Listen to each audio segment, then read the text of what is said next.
It's all Brian.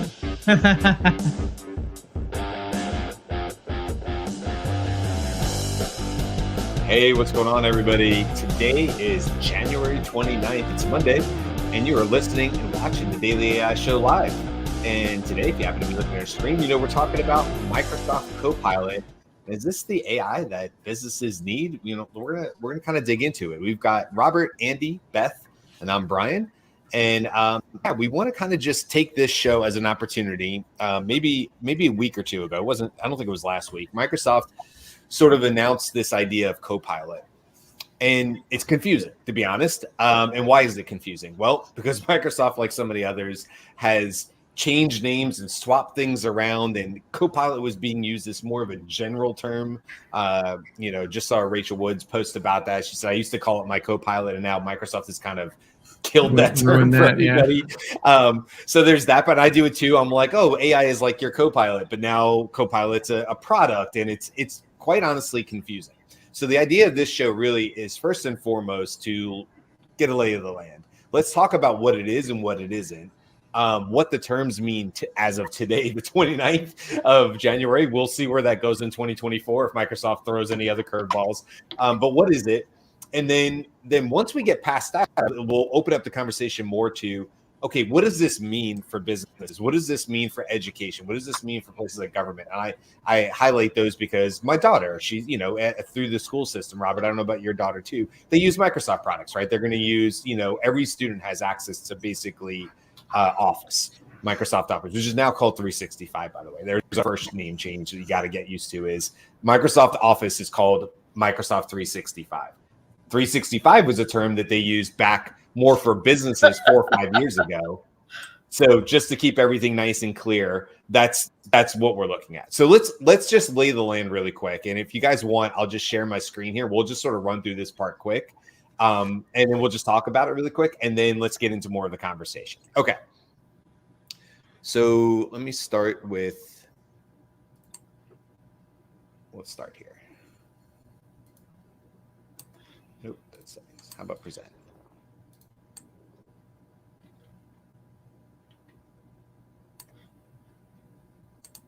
Wow, that's a long time. We are still here. Yeah, we're waiting for you. A little dead air is not going to hurt anybody. This is in a not a Chrome browser, so I had to go find it. I apologize. Okay, here we go. I pulled it up into Microsoft Edge because I wanted to make sure I had all the bells and whistles and all the things that I have on there. So let's just talk about this a second. So this is on the Copilot Pro page on here. But basically, if we just start with Microsoft Copilot and Microsoft Copilot Pro, let's just take those two. Okay, Microsoft Copilot is free. You need to have a Microsoft login to get to it, but it's free. It's very similar to what you would get with a ChatGPT account, a free side of ChatGPT account. All you have to do is have a login and it's going to work. And there's a couple different ways you can do that. You can do it if you're in the Edge browser. This is no different. This used to be called like Bing Chat over here, I think. And now that it's just branded as Copilot, it'll pop up on the side of your screen and I can use it over here like I would. Now, there's a couple things that seem to be missing that we would get, such as, you wouldn't get that on the free side as far as like uploading documents, but that's not on the free side anyway. So no difference there. Essentially, you're getting to use GPT-4 at times, depending on load on the server. And that's really where they start to make the difference between Copilot and Copilot Pro. So if you happen to be able to see our screen, I'm sharing the Copilot Pro landing page, if you will. So let's just look at this really quick. It costs $20 per month.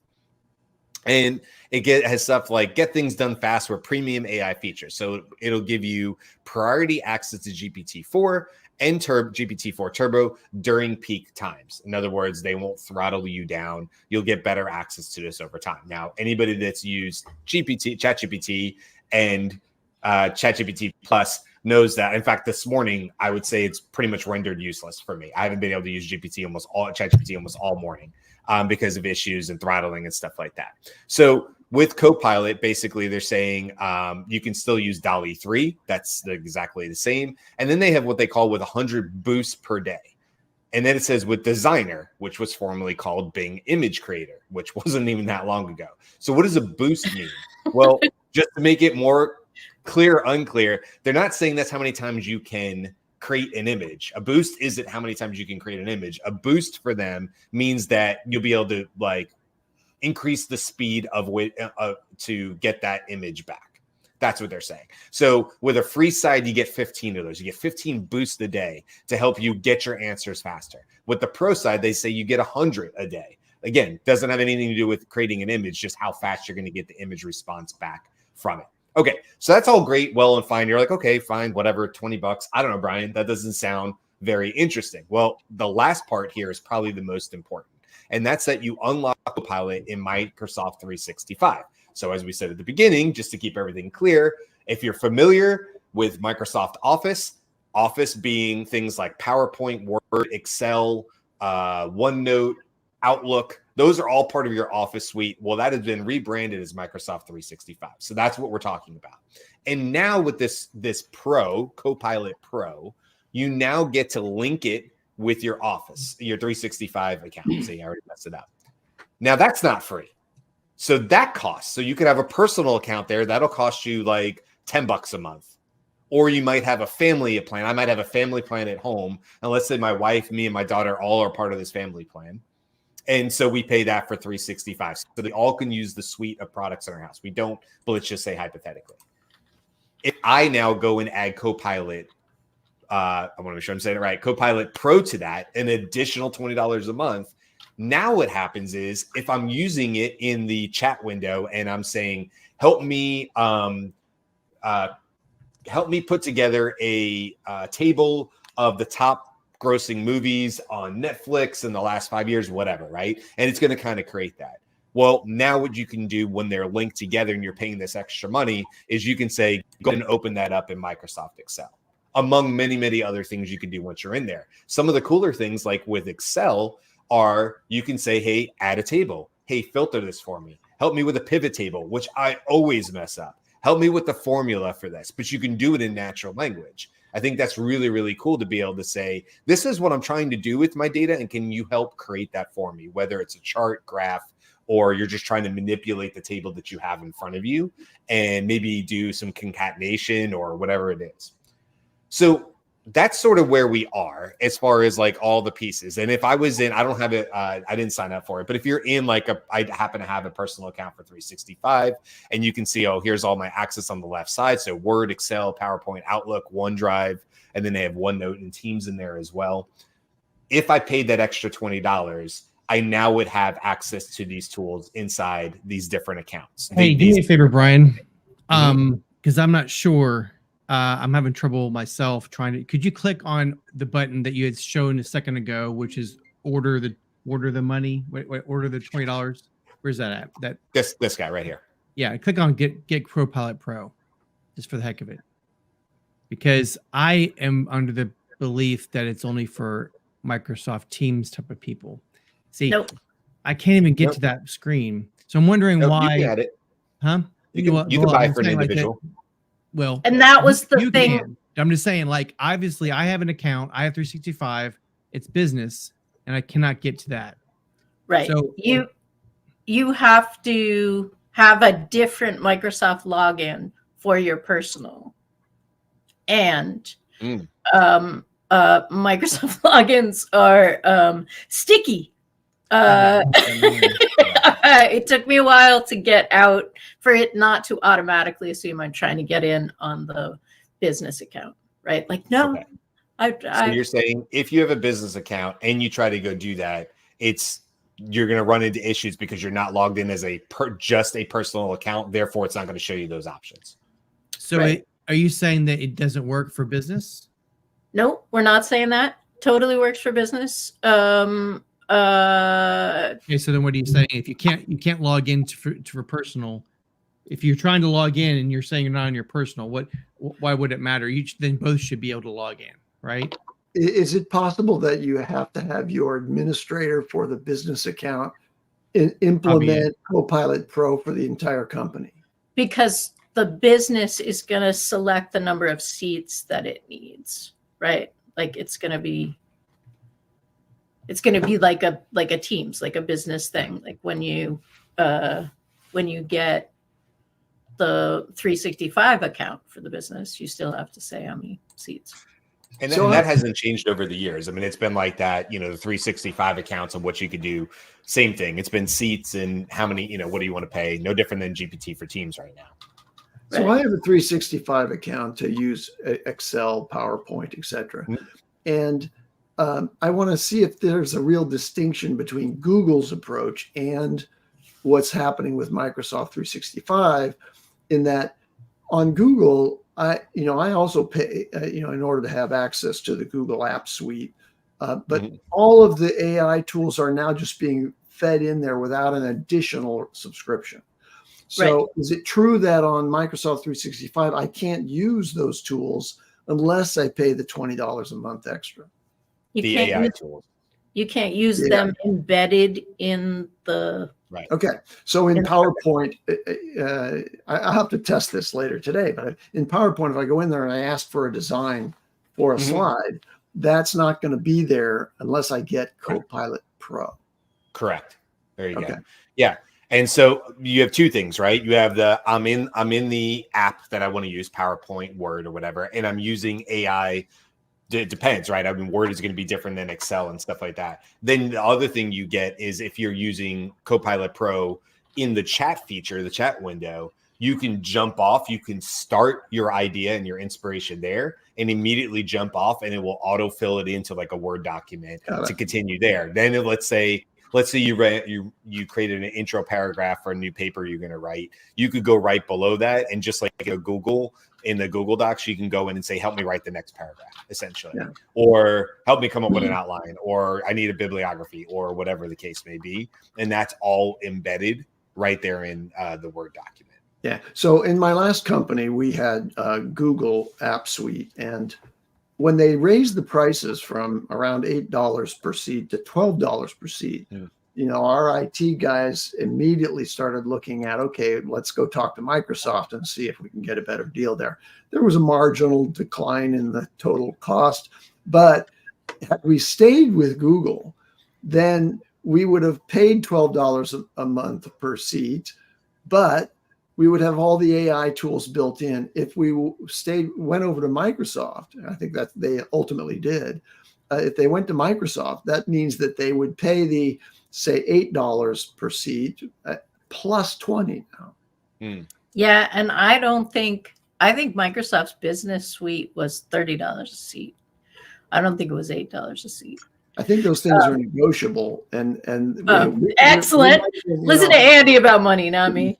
So one of the things that's different about this is that you're already, as a business, paying for the Microsoft Suite, right? So that's likely considered a cost that's already built in for you. Also, we know that Google stuff is funky in Canada. So I don't know if you're a Canadian business, maybe you don't have access to Duet. I don't know. I only know that Copilot. I mean, Copilot is available in. Sorry, Duet is Copilot. Duet is Duet is Google's version of Copilot. Right. Yeah, right? I got you. So yeah. So although despite my ability, my attempt to try to make this clear, it might be clear as well. But here's what I want to get, just so people are crystal clear on this. Okay, you can have a free ChatGPT account. You can have a free Microsoft Copilot account. Those are free. They both require logins to get in, so that's no different. On the surface, they're very similar when you log in. Very similar. One might have a little bit more GPT-4, maybe you get a little turbo here or there. How many pictures can you do? You get 15, I already forgot the word for it. You can improve them, do them faster. Boost, thank you. You can get 15 boosts. Different words for basically the same thing. So, okay, now you're getting to paid. You're like, well, okay, Brian, here's the scenario. I currently have GPT Plus, but I work, let's say, for the government, like my wife does. And there you're going to use all all Microsoft suite, right? They're going to have all of the 365 and all the tools. The government's probably a bad idea because they'll never say yes to the AI. But let's just say hypothetically. So now you're saying like, okay, well, what would make more sense if I was going to do one or the other? Well, the answer really is probably, well, where are you currently working? Where are you currently doing business? Because I would say, whether it's on the personal, you could be a solopreneur or small business. If you're using the 365 suite of apps, meaning, again, PowerPoint and Excel and Word and OneNote and Outlook, if that's your world, I think it would make sense to actually turn, and if I was choosing one or the other, pick Copilot Pro for those reasons, because it's going to further enhance what I'm already doing.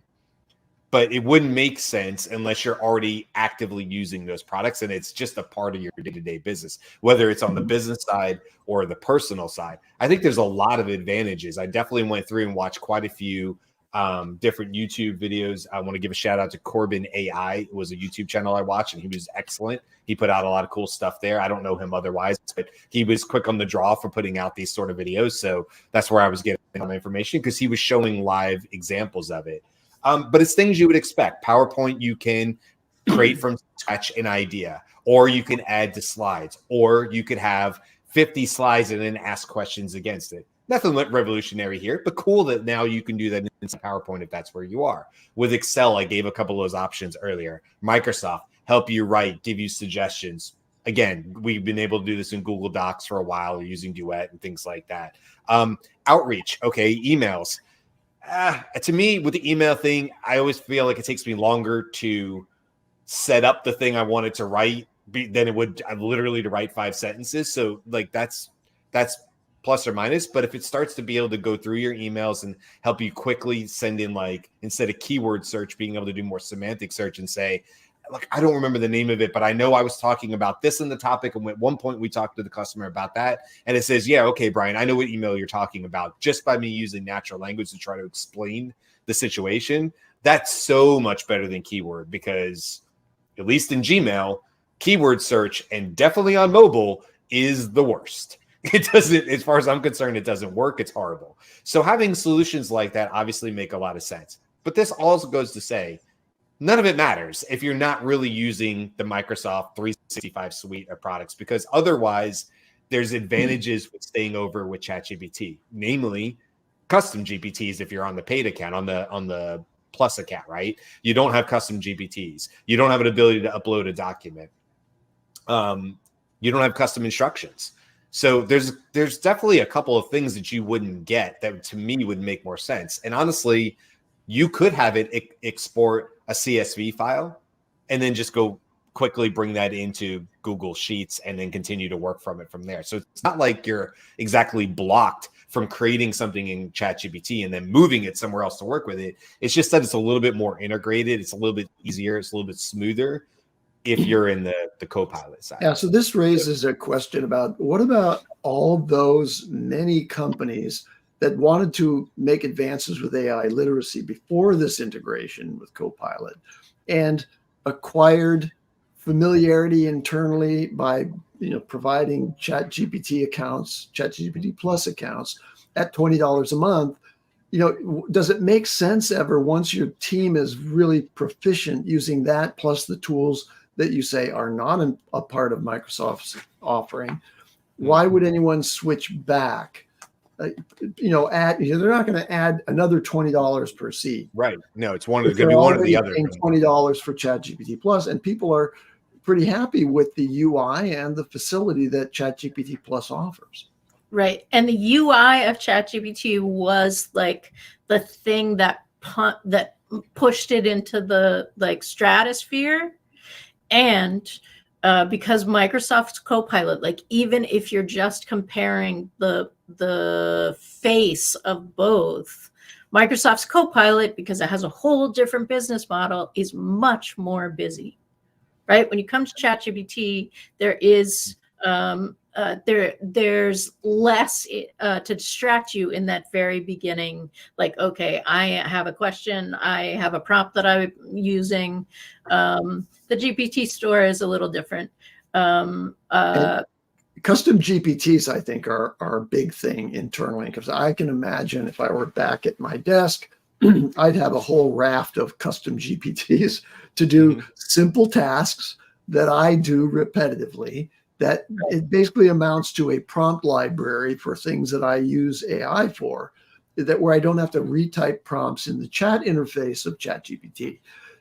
I'd be very rankled if my company made a decision that now you've got to go use the Copilot thing when I have ChatGPT Plus here working so well side by side. Right. And they are, they're not, they have the same base potentially, right? They're all pulling from ChatGPT 4 in this context, or GPT-4 Turbo. But if you've ever used free Copilot, you know that it is designed slightly differently. Like Copilot, my experience of Microsoft Copilot is that it's GPT with an attitude. Like it was GPT with an attitude before Grok became whatever it was. So I'm not sure they are equivalent, actually. If you've figured out how to use ChatGPT, are you prepared to use just the equivalent in Copilot? I think it's probably true that Microsoft is provisioning a foundation, which is ChatGPT 4, but it's been tuned extensively with their own business-oriented purpose in mind. And so it isn't likely to be the same user experience at all. Well, they're similar, but definitely differences. Yeah, and don't forget, like back when they even called it Bing Chat, you know, they always had to choose a conversation style. You don't really have that option inside of ChatGPT. They have more creative in the middle. They have more balance, and on the right, they have more precise. And basically, those are, you know, functions that probably temperature, you know, but that's always been in there, and it's always sort of been a choose how you want Microsoft Copilot to respond to you, and that doesn't exist on the ChatGPT. So yeah, it is a different experience. What I would love to talk about, maybe with the last 10 minutes or so, and you know, maybe Robert, I'd love to hear your thoughts on this, since you know, you work with university, you're around students and stuff like that, and if I'm a student, I'm a university student, if I'm you know, lower elementary on up, whatever you want to call it, and I'm, you know, Andy, you mentioned like, oh, I probably created some custom GPTs. Like we do that. But we also know the vast majority of the people using that probably are not creating custom GPTs. I just had a coworker on Friday that was like, oh, wow, look at all your custom GPTs. Like, because there was like 30 on the side of my screen. And I was like, yeah, probably too many, you know, but that's okay. That's us. That's the early adopters, the early adopters, right? But I don't think that's the case for everybody. So, Robert, what do you think?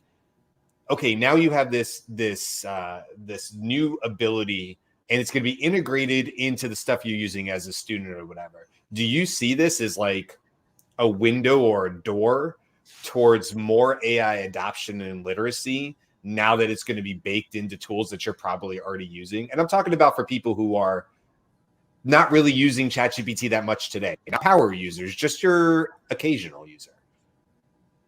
Are you asking that you think that this is going to scale up everybody just because it's embedded in the tools they're already using? Yeah, basically. I think that's kind of user dependent, right? So the functionality of software is always in the eye of the beholder in that sense. So I think that when you're talking about people who have access to these, it's about their aptitude, really. You know, I know my sister, who's a doctor, email is hard for her, you know? So it's just, she was never into computers, never into tech. Sure. And just that wasn't her way of processing and problem solving. It was never using technology. So I feel like more and more people these days, and she's a lot younger than I am, but my point is that I think that when you're going through college, it's really going to help. I think it's going to create a gap, as we talked about before. The ones that are really liking it and are willing to put the energy into it and figuring it out are going to scale faster than those who have an aptitude that's not as quick with technology. So I don't know. I don't know if it's quite as quick and dry. It's user dependent is my first thought. I think it's likely to give more people exposure to what it can do inside apps, right? Because that's where they're going to experience it. Mhm. But I think the exposure inside Gmail is pretty ubiquitous now, right? Like I don't think that's part of the test thing. I think everybody has access to that, but that doesn't mean everybody's using it. Heck, I am not using it, and I was an early tester. Yeah.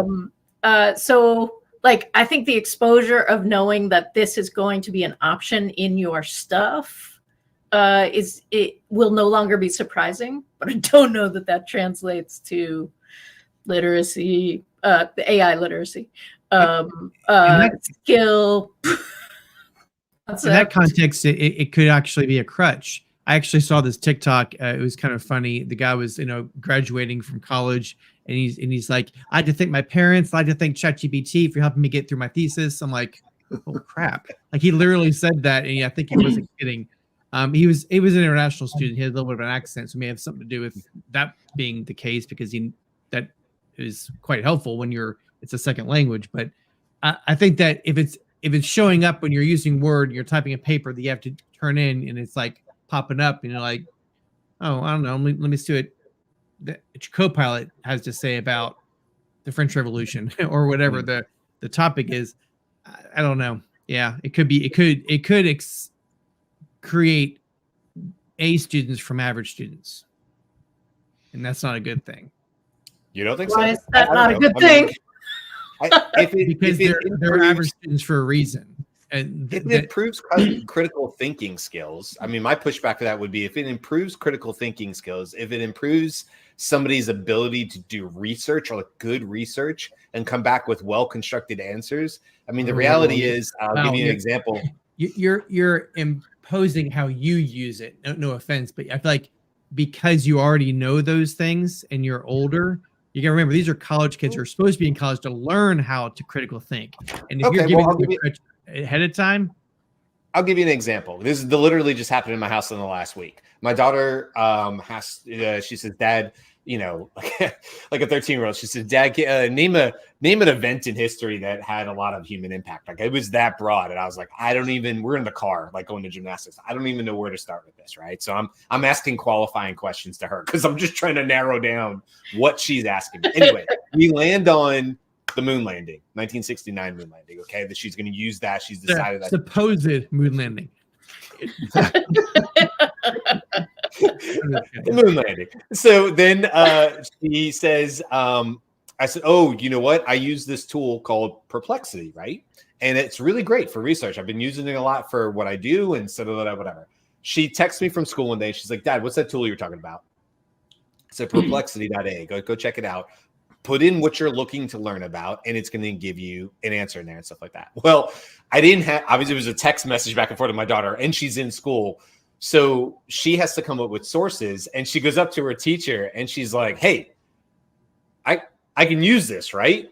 And the teacher's like, I don't know, what is that, Perplexity or whatever. She's like, well, it's like AI. My dad told me about it. And the teacher like goes, whoa, no, like you cannot use AI. You can't quote AI. So my daughter comes home confused, rightfully so. And she's like, yeah, my teacher kind of upset me because like you showed me this thing and I thought it was great or whatever. I said, no, he thought you were like Wikipedia. You were going to quote Perplexity. I said, Perplexity is a research tool. I said, look at all these resources at the top. Now you have to go read those resources, whatever. She goes, oh, okay. I didn't realize that's what you meant.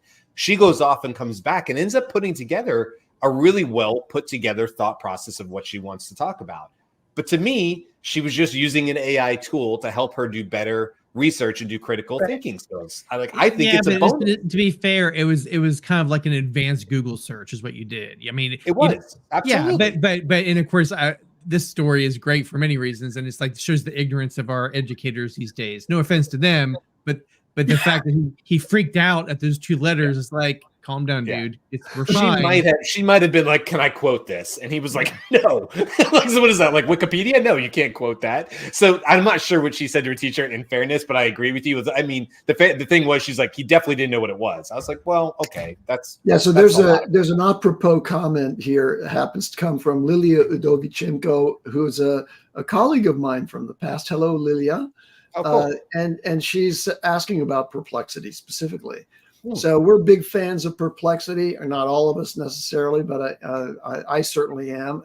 And Perplexity has changed the game by removing much of the commercialization of generalized search engines, which have to rely on AdWords or the like in order to get their revenues, and it gets directly to the answers and provides citations, which makes it much more applicable, I think, to the educational market. For sure. Well, I would agree with Lily as well, that it's definitely already giving Google a run for its money. A lot of very respected people that I follow, they're saying they're not using Google anymore. They're using Perplexity for this exact reason. And it acts as a copilot, even has a copilot little thing. Again, that term is being overused, but yeah, right. It's a helper. It helps you with your search. It's like, tell me about the French Revolution. And if you turn on Copilot, it will say, what about it? Or would you like to know about the economic or whatever aspects of it? Or so it'll help you with your search query, which is really fun. It's AI based, and that piece is interesting. But also it helps with searching for products and services, and it's a much more. It's how Google should have been pivoting over the last 12 months, but they were afraid of losing their ad revenue. And honestly, I think it's temporary, because I think Google is Google, and they're going to be able to, like, if they see this, they will absolutely have something that looks very much like Perplexity. But to be fair, Perplexity with their follow-up questions is very much like Poe was a year ago. You used to be able to go into the Poe app and use one of the models, and it had follow-up questions. In fact, that was my wife's first, like, oh, I like this when it comes to AI, because it had the follow-up questions and it enabled her to go down deeper holes that she wasn't initially thinking about. And I do love that from the critical thinking skill for a student. It's like, hey, what about this? And my daughter's able to go, oh yeah, no, that's, and then you're down that rabbit hole. I mean, we've all done that. It's not a discussion of Perplexity. We're over time. So the whole point of this call was, hopefully if you're listening to this and you're like, yeah, I keep hearing about Copilot and Microsoft and what is it? Well, it's not you. It's that they've changed names and they've merged and they morphed and they've done all this stuff, and it's a little hard to keep up. But here's the quick overview of it. Microsoft Copilot is a free service, just like you can sign up for ChatGPT. You can put a login in it, and it basically runs the same as ChatGPT. They also have a Pro, which is $20, at least on the personal side. I don't know what it costs on the business side per seat.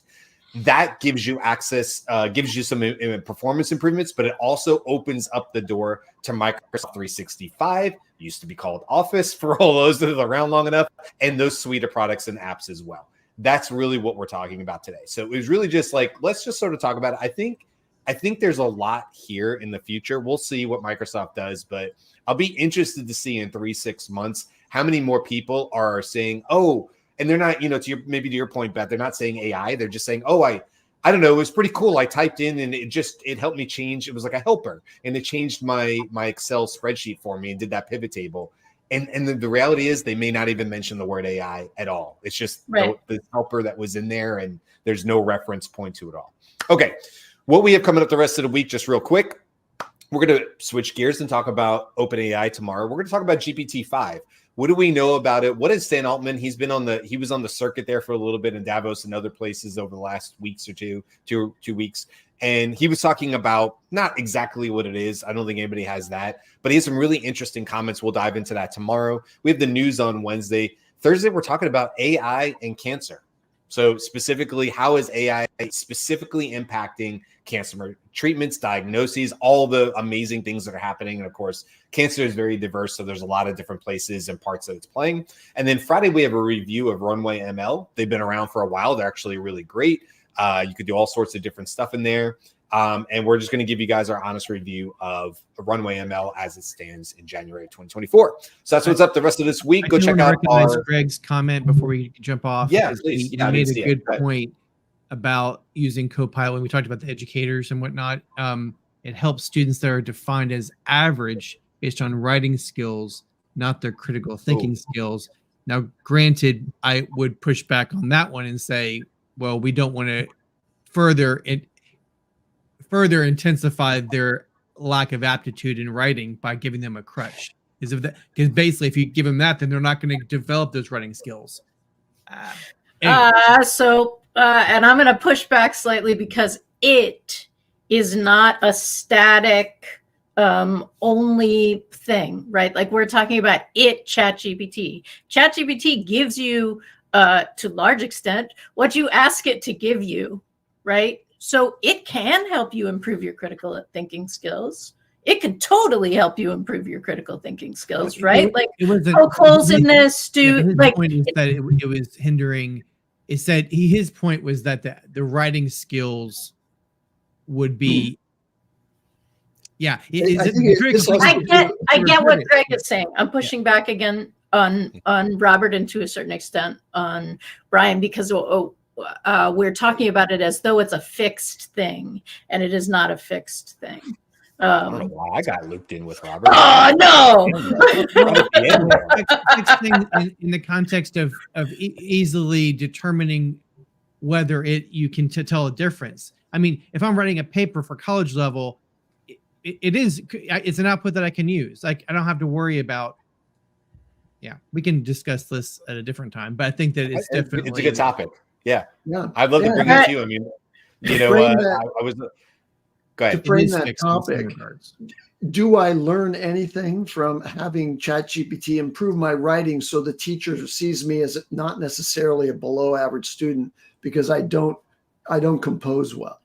So that I may have great critical thinking skills, which I think is a great point, but I might show up to the teacher as being not so acute because I don't write well.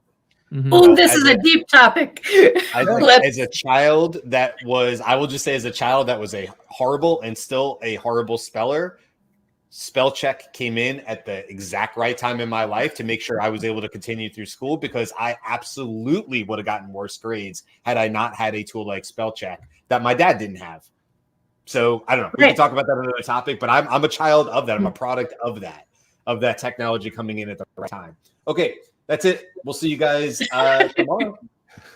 Bye, guys.